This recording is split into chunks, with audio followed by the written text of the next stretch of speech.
read as an architectural film.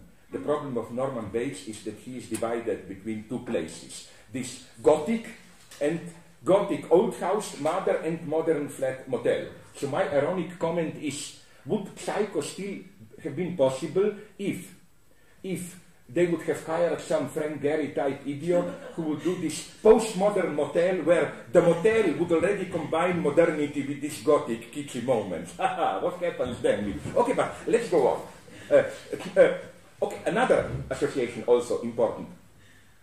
This is, I think, how you should read Hitchcock in this wonderful teleological way of motives pointing not only to the past but even to the future. You remember from Vertigo one mysterious ship which is never explained. It's left a mystery. You remember before he makes contact with Madeleine, when he still follows her around San Francisco.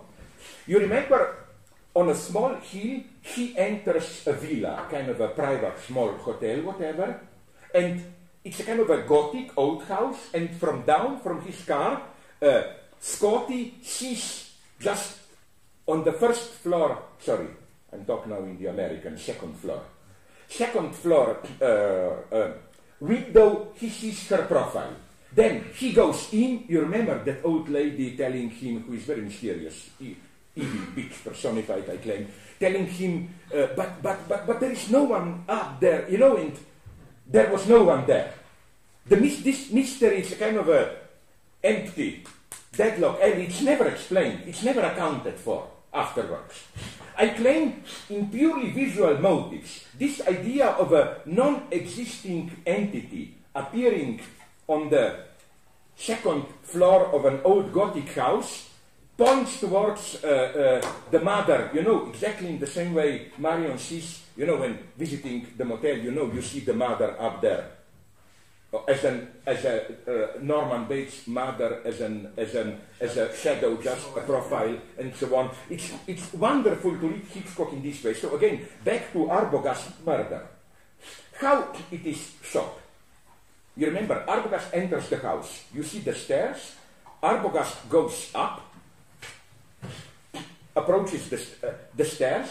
Up till this point, you have a standard procedure of exchanging subjective, that is to say, point of view and objective shot. You have shots of Arbogast climbing up, and you have the shots of point of view, okay, that any idiot can do that, but look at it and you will notice then something typically Hitchcockian happens. Then, in an extremely complicated so-called crane shot, and the irony is that Marion is Marion Crane, the camera moves up to this almost geometric, what in Hitchcockian literature is called God's point of view shot. Up, you see from up like seeing a plane, and then from this totally objective up, then Mother Norman, we don't know who is the monster, enters, and then we have the jump to that phase of, okay. What I'm saying is that what Hitchcock does here is something very interesting at the level of subjective economy. He first produces, let's call it a divine, all-knowing shot, and then jumps to a very strange subjective point of view shot, which is the point of view shot from an impossible subjectivity. Impossible in the sense of too intense, too crazy. The violence of that shot, when we see Detective Arbogast falling, is that it's supposed to be from the standpoint of the murderer. But we are thrown violently into the point of view of someone who we even do not know who he is. I claim that there is a whole negative theology here. It is as if this divine neutrality itself gets subjectivized as a kind of evil subjectivity. And I claim that throughout Hitchcock you find the same mechanism. You find it already in Murder from, don't confuse it with Dial M for a Murder, from 1930-31, one of his first talking movies. Then you remember the classical scene from when there is fire in the Chiqui Bodega Bay from The Birds. It's exactly the same. After the gas station catches fire, you get the exchange of point of view and objective shot of Melanie, Tippi Hedren, Melanie shocked and what she sees. Then you get, again, this, you remember, it's wonderfully done, this divine point of view shot from above of the entire Bodega Bay. You see everything, the whole city, fire, and so on. And here, Hitchcock does the same shift from objectivity to impossible subjectivity, but he does it within the same shot. It's wonderfully done. It's because he tricks you, he dupes you by cheating you. First, you think that the whole point of that objective shot from far above the whole city is just the logic of what we call establishing shot, you know, so that you don't get lost in detailed quick cuts and so on, local shots, so that you get the overview of the entire scene. But you remember what then happens within the same shot. From behind, first one bird enters, then another bird, and so on, so that the objectivity itself is subjectivized, and as such it becomes an evil gaze. It's wonderfully done. I mean, as far as I know, only Hitchcock was able to do things like this. So back to Badiou. Yes, now I come to Badiou. Now I talked with him about this, and he, of course, doesn't agree. But I still think I am right. So I will, as they put it in California, share my experience with you. No.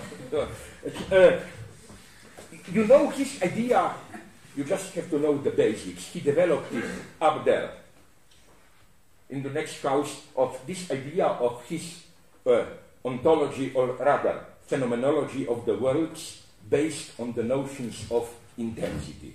How you have minimum intensity, maximum intensity, like where, let's say, the world is a social world, maximum intensity is that element which fully stands for what it is, characterizes it, and so on and so on. He only operates between these two limits, minimum, maximum intensity. What I am tempted to do, and that was the point of how, when I was developing here or at my talk, I don't know where, this idea of how,